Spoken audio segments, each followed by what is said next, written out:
أما بعد فأعوذ بالله من الشيطان الرجيم بسم الله الرحمن الرحيم الصلاة والسلام عليك يا سيدي يا رسول الله وعلى آلك وأصحابك يا سيدي يا حبيب الله. محترم المقام حضرت سیدنا ربیع بن خثیم رحمۃ اللہ تعالی علیہ، اللہ کے بہت بڑے ولی، جنہوں نے اپنی ساری زندگی شب بیداری میں گزاری ہے، یعنی رات کو جاگ کر مصلی کی پیٹھ پہ رہتے، اللہ کی بندگی کرتے، نوافل ادا کرتے، ساری رات نماز پڑھتے اور دن کو روزہ رکھتے تھے۔ ایک دن آپ کی بیٹی آپ سے سوال پوچھتی ہے، ابا حضور یہ بتائیے خلق میں سب سے افضل ترین کون ہے؟ سوال پوچھنے والی اپنی بیٹی ہے، کہتی ہے ابا حضور بتائیے خلق میں سب سے زیادہ افضل ترین کون ہے؟ آپ نے بتایا بیٹا سب سے افضل ترین حضرت سیدنا محمد مصطفیٰ صلی اللہ علیہ وسلم، حضور کی ذات سے بڑھ کر افضل کون ہو سکتا ہے؟ تو بیٹی کہنے لگی ابا حضور آپ کو سب سے افضل ترین شخصیت کا واسطہ دیتی ہوں کہ آج رات کو آپ آرام کر لیں، ساری زندگی جاگتی آئے ہیں، میں دیکھتی آئی ہوں، آج رات کو آرام کر لیں، سکون سے سو لیں۔ آپ نے فرمایا بیٹا آپ نے بڑا واسطہ دے دیا ہے، یہ واسطہ میری ساری رات کی عبادت سے زیادہ افضل ترین ہے، زیادہ افضل ہے، فلہذا آج کی رات میں اپنی عبادت کو ترک کرتا ہوں اور تاجدار کائنات کے واسطے کو قبول کرتا ہوں۔ عشاء کی نماز پڑھنے کے بعد رب تعالیٰ سے دعا کی کہ باری تعالیٰ آج رات میں نہیں سو رہا بلکہ آپ کے محبوب کے واسطے نے مجھے سلا دیا ہے، آپ کے محبوب کا واسطہ ملا اس لیے سو رہا ہوں، ورنہ مجھے نیند تو آتی نہیں بستر پہ۔ خیر سو گئے، رب تعالیٰ نے نیند بھی عطا فرما دی۔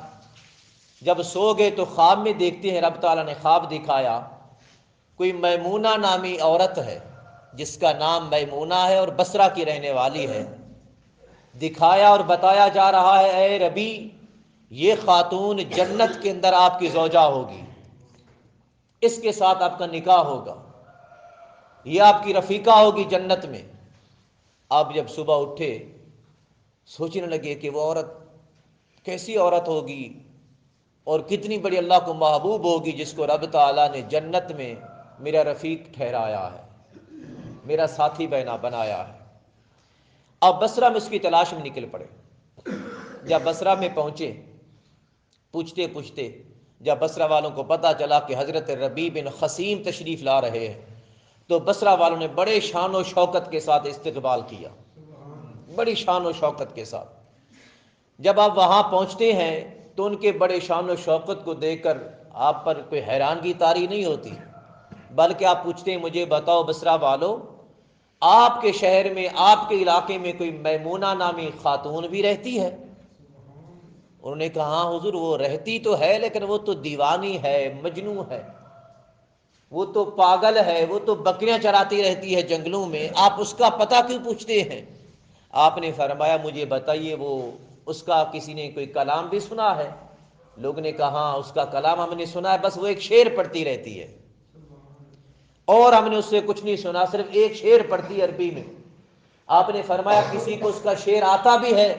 لوگ نے کہا ہاں ہر کسی کو یاد ہے، وہ ہر کوئی پڑھ کے سنا سکتا ہے، کیونکہ لوگوں نے اتنا بار اس سے سنا ہے، اتنا بار سنا ہے، ہر کسی نے اس کو زبان زد یاد کر لیا ہے۔ آپ نے فرمایا مجھے پڑھ کر سنائیے۔ جب لوگوں نے پڑھا اس کا یہ شعر ہے، عجبا للمحب کیف ینام کل نوم علی المحب حرام۔ جب لوگوں نے شعر پڑھا تو آپ تڑپ اٹھے۔ اس شعر کا مطلب یہ ہے، وہ کہتی ہے کہ اے محبت کرنے والو مجھے تم پر حیرانگی ہے، تعجب آتا ہے کہ تمہیں نیند کیسے آتی ہے، جبکہ محبت کرنے والوں پر نیند تو حرام ہو جاتی ہے۔ مجھے حیرانگی اس بات کی ہے تم بستر پر آرام سے سوتے کیسے ہو، محبت کا دم بھی بھرتے ہو اور پھر چین سے سوتے بھی ہو، میں تو حیران ہوں۔ جب حضرت ربیع بن خصیم نے یہ کلام سنا، اب تڑپ اٹھے.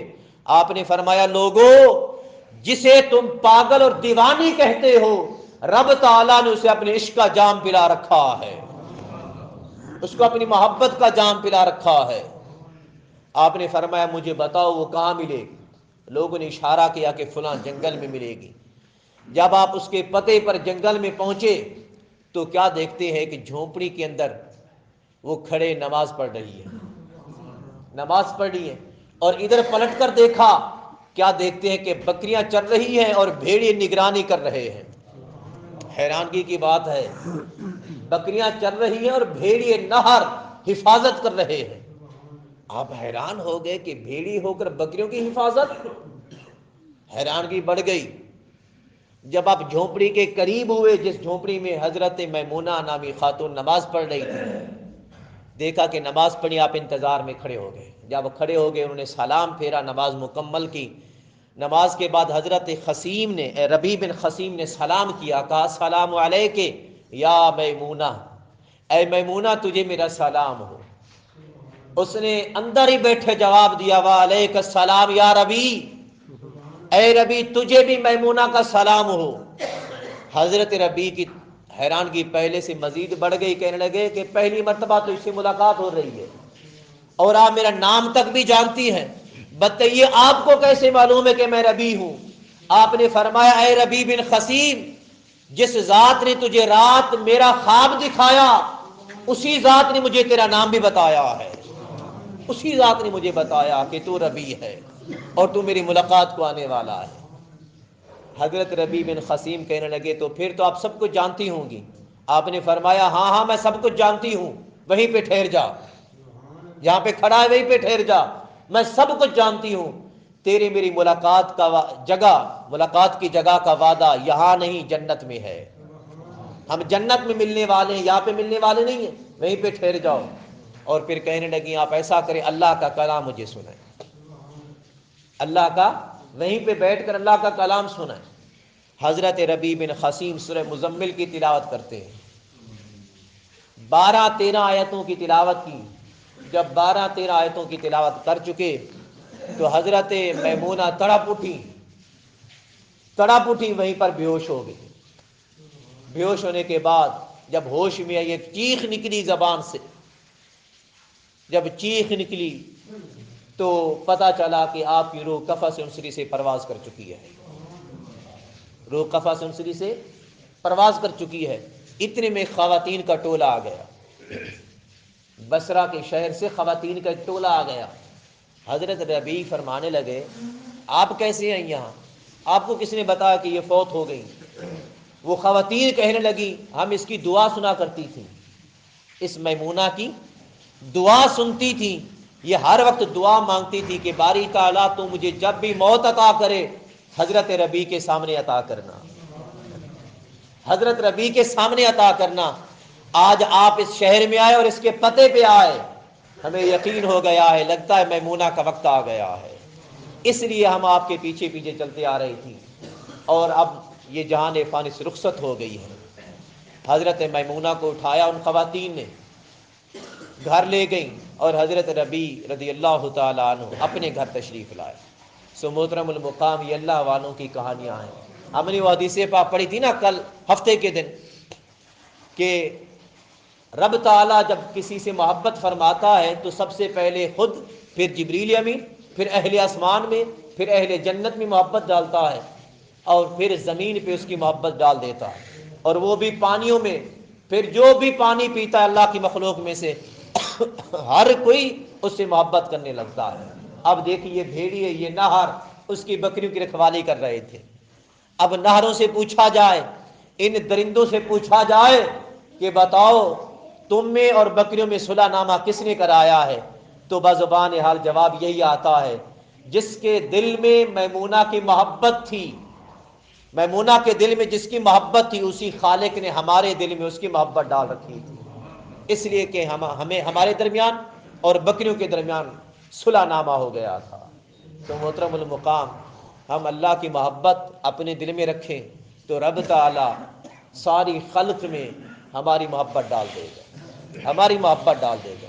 اور اللہ کی محبت تبھی دل میں آتی ہے جب رسول اللہ کی محبت ہو. وہ حدیث پاک یاد ہے نا، رسول اللہ کی محبت تبھی دل میں آتی ہے جب صحابہ کی محبت موجود، اور صحابہ کی محبت دل میں تبھی آتی ہے جب قرآن مجید کی محبت موجود ہو، اور قرآن مجید کی محبت ابھی دل میں آتی ہے جب ہمارے دل اللہ کی مساجد کے ساتھ جڑے ہوئے ہوں.